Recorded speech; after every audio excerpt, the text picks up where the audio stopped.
Bonjour, le regroupement des géographes du Québec a le plaisir de vous inviter au webinaire intitulé Évolution temporelle de la perception et relations entre les Inuits et leur territoire côtier, étude de la communauté de Saluit. Ce webinaire est présenté par Laura Daigneault, étudiante à la maîtrise. Bonne écoute. Bonjour à tout le monde, je m'appelle Laura. Je pense qu'il y en a plusieurs dans le groupe que je connais, fait que c'est un peu stressant, mais ça va bien aller. Mon objectif aujourd'hui, c'est vous parler de l'avancement de mon projet de ma maîtrise, donc l'évolution temporelle des perceptions et des relations entre les Inuits et leur territoire côtier, avec l'étude de cas sur la communauté de Saluit. Avant tout, je voulais me présenter quand même. Je m'appelle Laura, donc j'ai fait mon baccalauréat en géographie à l'Université du Québec à Rimouski. Je suis présentement à la maîtrise à l'Université Laval depuis 2 ans, donc j'entame ma troisième année, disons, et je travaille aussi pour Gardien de territoire, qui est une certification à l'Université Laval pour les gens les Autochtones, les Premières Nations et les Inuits et les Métis. Donc, l'objectif, c'est vraiment là, d'aller en territoire puis de pouvoir enseigner là, des enseignements ancestraux. Donc, j'ai la chance aussi là, de pouvoir travailler dans ce milieu-là puis de pouvoir aussi entendre davantage la perception de différentes communautés sur leur territoire. Donc, mon objectif aujourd'hui, c'est de vous présenter l'avancement de ma maîtrise. Mon terrain, je l'ai fait officiellement en décembre 2023, ce qui fait que ça fait quelques mois déjà là, que je suis revenue, mais j'ai pas encore eu la chance là, d'aller dans la profondeur d'analyse de mes données. Donc, aujourd'hui, c'est vraiment de vous expliquer qu'est-ce qui nous a poussé à faire ce projet-là. Puis comment ça s'enligne en fait là pour le futur, puis d'essayer de vous parler aussi là, de toutes les grandes discussions, les grandes réflexions là, qui ont poussé la correction, l'adaptation de ce projet-là à travers le temps. Donc, vous pourrez me poser des questions plus à la fin, mais n'hésitez pas non plus à vous noter là, si vous avez des choses en particulier. Puis voilà. Donc, ma présentation va vraiment se diviser en 4 grands axes, soit mon contexte de recherche, le projet de recherche en tant que tel, la perception inuit du territoire en général, donc à travers ma revue de littérature, mais à travers aussi les différents terrains que j'ai eu la chance de faire, puis finalement un retour là, en privilégié sur mon terrain 2023 là, en décembre dernier. Pour ce qui est de mon contexte de recherche, je voulais parler premièrement de Saluit, qui est une communauté inuit qui est installée sur le versant sud-ouest du fjord de Sugluk, qui se jette dans le détroit d'Hudson, qui est à environ 10 km du village. C'est une municipalité qui a été officiellement puis légalement constituée en 1979.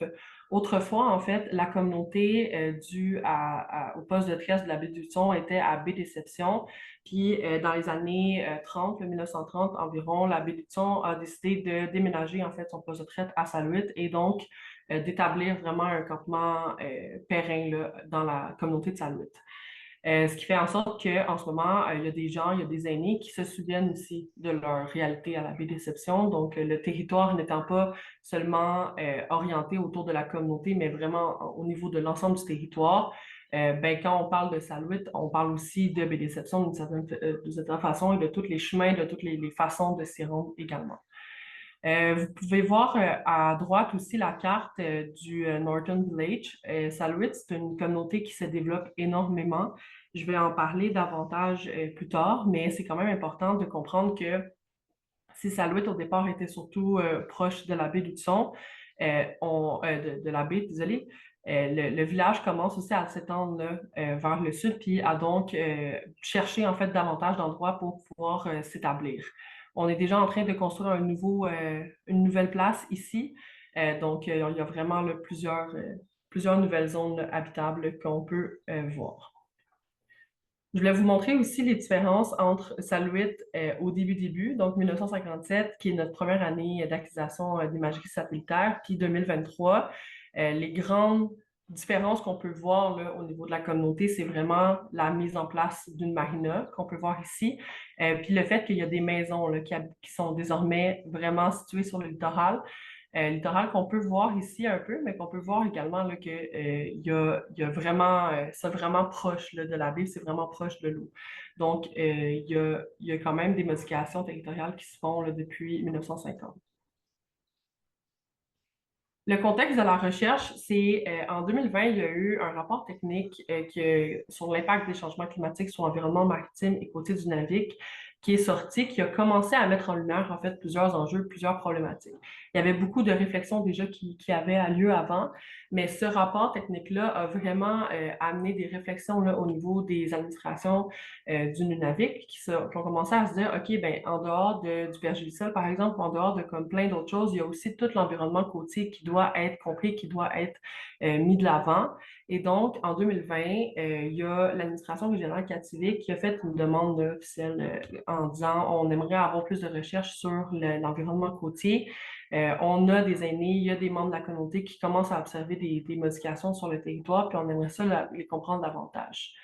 En 2021, il y a un dépôt du projet, qui est le projet MAZAC, dont plusieurs dans le Zoom en ce moment font partie ou connaissent du moins, déposé par David Didier et Justine Gagnon. C'est un projet qui vise en fait, je vais vous lire, vers une meilleure compréhension des risques de submersion côtière par des approches intégrées en co-construction dans le cadre communauté du Nunavik, Umiak, Saluit, Tasuyak et Kanjuk-Sujak. Donc, c'était vraiment l'objectif, c'était de comprendre, de mieux comprendre la façon dont les risques de submersion côtière vont venir toucher les communautés inuites là, au Nunavik. En 2022, on a eu une première campagne terrain à Saluit et à Kanjuk-Sujak pour déterminer la pertinence du projet. On a passé quelques temps, quelques jours, là, c'était pas des très longues campagnes terrain.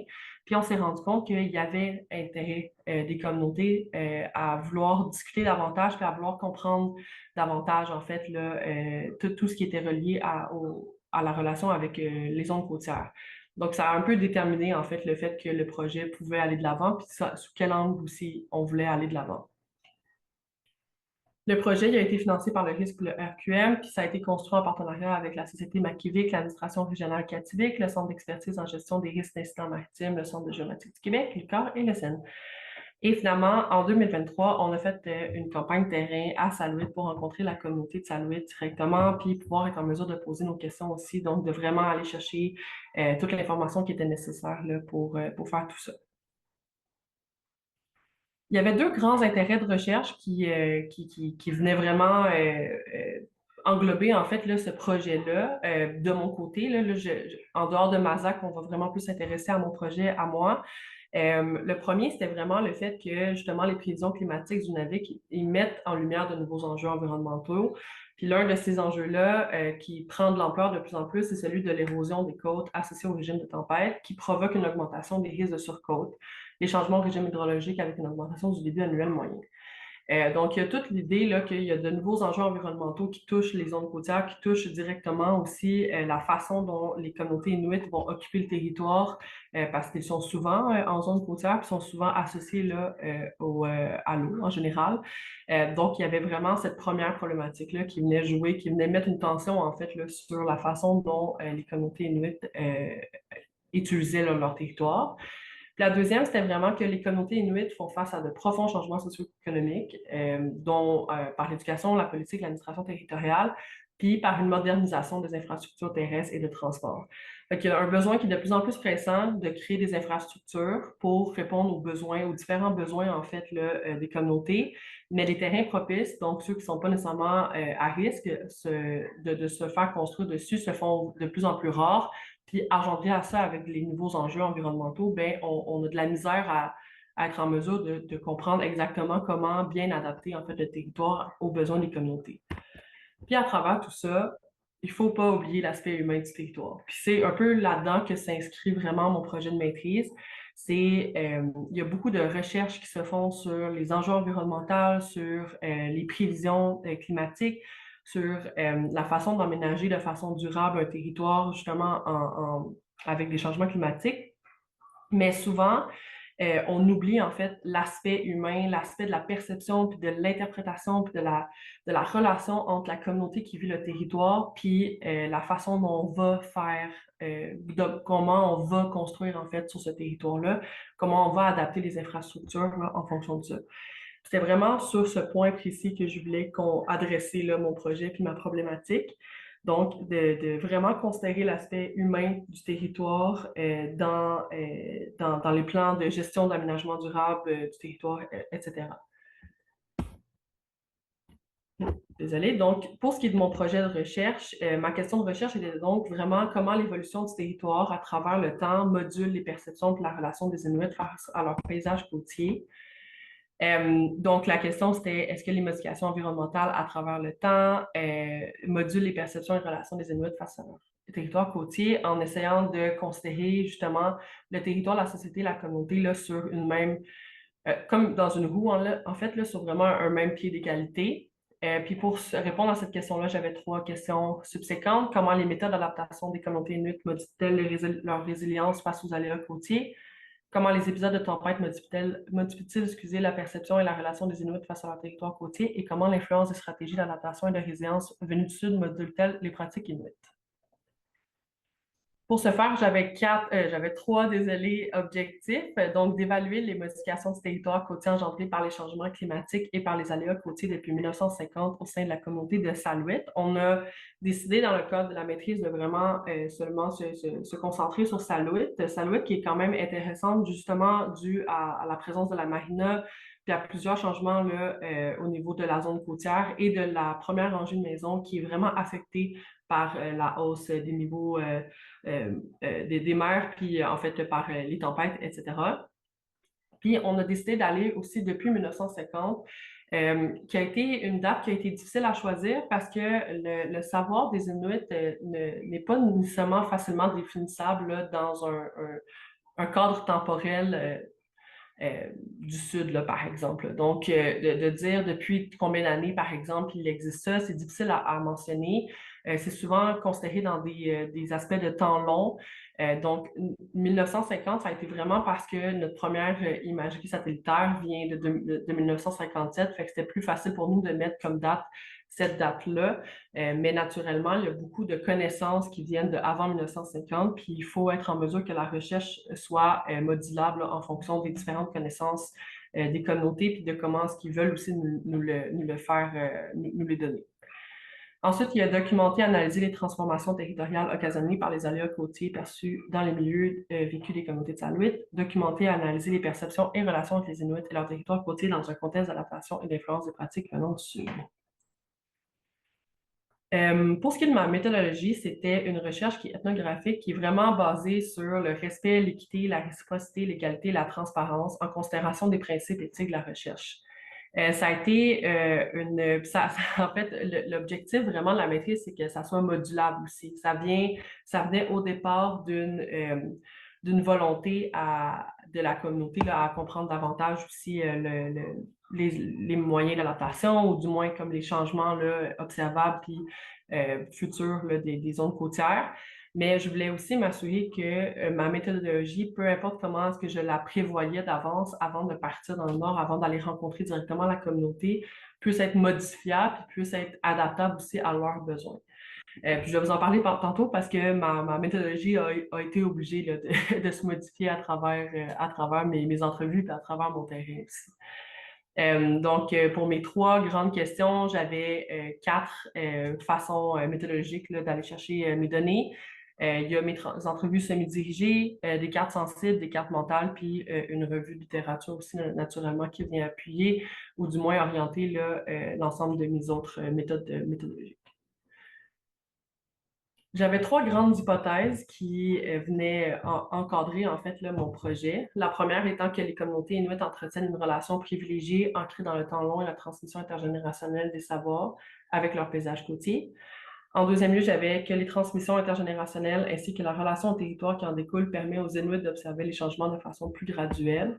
Et finalement, que l'adoption de méthodes d'adaptation venant du Sud crée une fracture entre la stratégie inuite contemporaine de gestion des zones côtières et leur connaissance intergénérationnelle. Là, je rentre plus dans la perception inuite du territoire. Donc, ça, c'est surtout basé sur une revue de littérature, sur les recherches que j'ai faites, mais c'est aussi basé sur les 2 terrains là, que j'ai eu la chance de faire, donc à l'été 2022 puis à l'hiver 2023, avec durant lesquels, en fait, j'ai rencontré plusieurs personnes qui ont voulu me partager là, leur savoir. Donc voilà. Je voulais aussi mettre de l'avant en fait là, des textes qui viennent directement là, de leur perception. Fait que Je voulais commencer par mentionner que le territoire inuit, c'est un territoire qui n'a pas de limite avec les êtres qui y habitent, autant visibles qu'invisibles. Donc, c'est difficile de vraiment exprimer la façon dont le territoire se perçoit parce qu'il fait partie inhérente des gens qui l'habitent et donc de leur vision d'eux-mêmes aussi. Mais si on veut bien représenter, on pourrait dire que c'est un lieu de vie approprié où l'on parle d'odeur de froid, de gel, d'aurore boréale, d'odeur de terre, de mer, de printemps, d'odeur de vieux ou de vieille, d'odeur de victoire, de sommeil ou encore d'odeur de phoque barbu. Chaque pointe de terre, chaque cours d'eau est nommé, le milieu naturel est saturé de présences visibles et invisibles. Encore aujourd'hui, les Inuits appartiennent à un large réseau de relations qui les situe face aux vivants, aux esprits, au monde animal. C'est vraiment quelque chose que j'ai perçu. Ce qui fait que dans une volonté de faire un projet, de vraiment comprendre la perception de la relation d'un territoire côtier, quand on sait que toute une façon d'exister, toute une définition propre, c'est vraiment difficile de trouver les bonnes questions à poser, puis de comprendre, de réussir à faire des liens. Puis l'objectif, c'était vraiment de justement leur laisser là, la voix. Euh, il y a quand même des choses qui sont modifiées à travers le temps dans le territoire côtier. Les aînés parlent souvent du climat et de la température qui se modifient, de la faune et de la flore, là, justement, qui vont être aggravées par ça. Donc, par exemple, la période de la chicoutée qui va comme être écourtée ou rallongée à certains moments. Fait qu'il y a beaucoup de changements là, qui existent sur le territoire. L'allongement des saisons chaudes, il y a davantage de vent. Puis il y a aussi une diminution du couvert de glace. Là. Donc le régime d'englacement, que j'ai mal écrit ici, de la glace de mer et de la banquise commence plus tard et se termine plus tôt. Donc ils disent que 6 semaines, la glace arrive 6 semaines plus tard et part 6 semaines plus tôt que depuis les 50 dernières années. Là.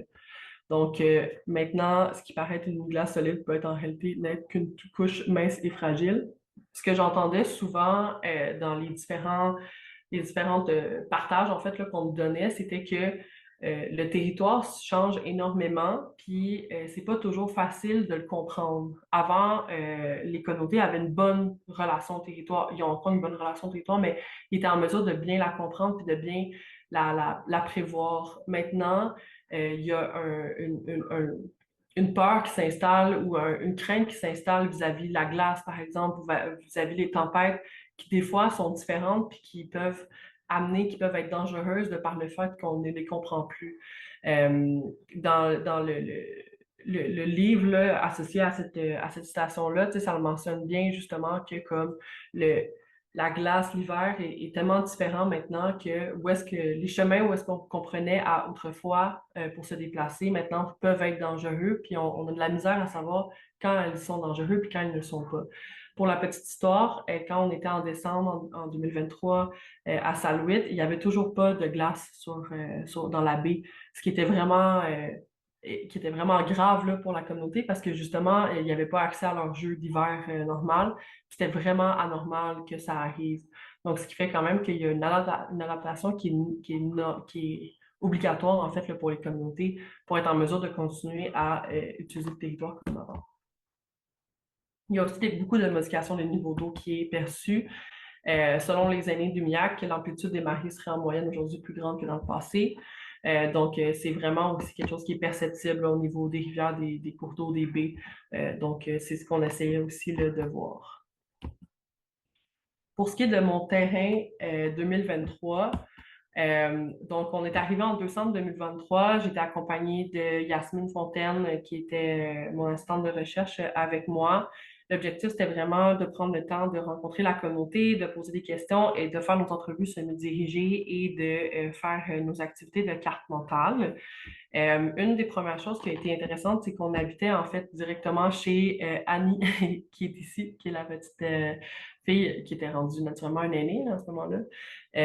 Donc, elle nous a accueillis chez eux, puis on a eu la chance là, de pouvoir habiter avec elle et sa famille pendant une semaine et demie. Ce qui a fait aussi qu'on a eu un accès privilégié avec la communauté parce qu'Annie est une personne qui est très respectée là, dans la communauté. Donc, on a été logés chez elle là, quelques jours. Puis là, bon, on jouait à skip-ball le soir là, quand on avait, on avait du temps. Mon objectif, c'était de faire une dizaine d'entrevues puis de faire des cartes mentales, autant des cartes sensibles que des cartes mentales. On a réussi à faire 12 entrevues en 10 jours, ce qui était quand même intéressant, vu que c'est pas toujours facile non plus d'avoir accès à des gens qui nous connaissent pas. On avait fait des posts sur Facebook, on avait vraiment essayé là, de créer un engouement autour de ça. Puis une chose qu'on a réussi à mettre de l'avant aussi, c'est qu'on donnait en fait un bon cadeau de 50 $ aux personnes qui désiraient nous donner de leur temps. Donc, ça leur donnait aussi 50 $ à la coop pour aller s'acheter des choses. Donc, il y avait ça aussi qu'on a réussi à faire là, à moitié du chemin, qui a réussi à nous aider beaucoup, puis à convaincre en fait des gens qu'on était là pour de bonne foi, puis qu'on voulait vraiment comme apprendre à les connaître aussi d'une certaine façon. Ça a été impossible pour nous d'organiser une activité de cartes parce que à ce moment-là, dans la communauté, il y a eu plusieurs problématiques. Il y a eu des fuites de gaz au Norton Village, par exemple. Il y avait des événements de landholding qui sont comme déroulés à la dernière minute. Il y avait beaucoup de gens aussi qui sont partis sur le territoire pour chasser. Fait que ça a été vraiment comme deux semaines très intenses là, où est-ce qu'on essayait de trouver une possibilité de date, puis on se rendait compte qu'il n'allait pas avoir énormément de personnes. Puis on s'est rendu compte, puis ça c'était comme dans mon objectif de justement vouloir essayer de trouver une façon d'adapter ma méthodologie à ça. On s'est rendu compte que des fois, on veut organiser quelque chose, puis c'est vraiment plus compliqué qu'autre chose, alors que comme quand on y va, on allait chez des gens, puis eux, ils nous référaient à d'autres personnes, puis eux, là, ensemble, tout le monde ensemble, on avait une carte, puis là, on faisait des activités de cartes de mind mapping, tout le monde ensemble. Fait qu'on s'est rendu compte que c'était peut-être la façon la plus facile, la plus communautaire aussi, de créer un sentiment de confiance pour être en mesure de s'exprimer sur ça. Donc, ma méthodologie a dû naturellement s'adapter à ça, a dû s'adapter au fait que c'était pas une grande activité avec l'ensemble de la communauté là, invitée, mais qu'au contraire, on allait aller chercher des gens, on avait des chasseurs qui ont accepté de nous parler puis qui nous ont donné comme plusieurs noms de d'autres chasseurs. On a réussi à parler avec des gens qui travaillaient au Norton Village, des gens qui travaillaient au landholding, des gens de l'éducation aussi. Là. Donc, on a réussi à vraiment là, avoir des gens de différents horizons qui ont voulu s'exprimer puis nous aider à comprendre puis à mieux percevoir les cartes aussi qu'on avait devant nous. On a eu beaucoup de réalisations durant ce territoire-là. Comme je l'ai mentionné tantôt, je ne suis pas en mesure de vous donner l'analyse complète là, de mes données. Ça pourrait être pour une prochaine fois, peut-être. Mais ce que je peux mentionner, ce que je peux partager en ce moment, c'est que la première chose qu'on entendait, c'est que la communauté, ou du moins les personnes qu'on a rencontrées, ils veulent du changement, ils veulent être en mesure de pouvoir s'adapter aussi convenablement là, au changement climatique. Parce que les besoins de subsistance sont encore très présents, puis ils doivent continuer à utiliser le territoire. Là. Donc, tu sais, c'est pas une possibilité. Fait que comment faire pour réussir à s'adapter puis à mieux comprendre les changements qu'ils veulent? Un des problèmes qu'ils ont souvent, c'est que il y a des projets qui débutent, mais qui sont pas nécessairement toujours mis ou finalisés. Là. Par exemple, la marina est un bon exemple de un projet qui a eu lieu, qui venait du sud, puis que finalement, le projet n'a pas exactement été comment la communauté voulait. Ça aide tout de même, mais il y a comme tout le temps, ils veulent vraiment qu'on respecte nos engagements. Fait que c'est la première chose que j'ai vraiment bien compris. Il y a aussi des modifications territoriales sur le long terme. Il y a beaucoup d'histoires qui sont reliées à la façon dont le territoire s'est modifié, puis comment est-ce qu'il va continuer à se modifier. Puis on me disait souvent que les aînés en parlaient déjà il y a plusieurs années, que s'il y avait un changement qui était en cours, puis que c'était normal, que c'était un changement qui existe, puis qui va continuer à exister. Donc, les gens dans la communauté ne semblaient pas nécessairement surpris ou ne trouvaient pas ça aggravant. Là. Ils comprenaient qu'il y avait un changement, ils savaient qu'il y avait un changement, puis ils voulaient s'adapter, puis ils veulent comprendre une façon de mieux s'adapter avec le territoire, mais ils n'étaient pas nécessairement surpris non plus là, par ces modifications-là. Sont habitués de s'adapter. Une des histoires qui m'a le plus fait rire, en fait, là, qui m'a vraiment fait comprendre justement que on est souvent dans une volonté de comme trouver des raisons, trouver des façons de bien arranger certains problèmes, alors que pour eux, par exemple, il y avait une personne qui avait décidé de se construire sur le bord de l'eau.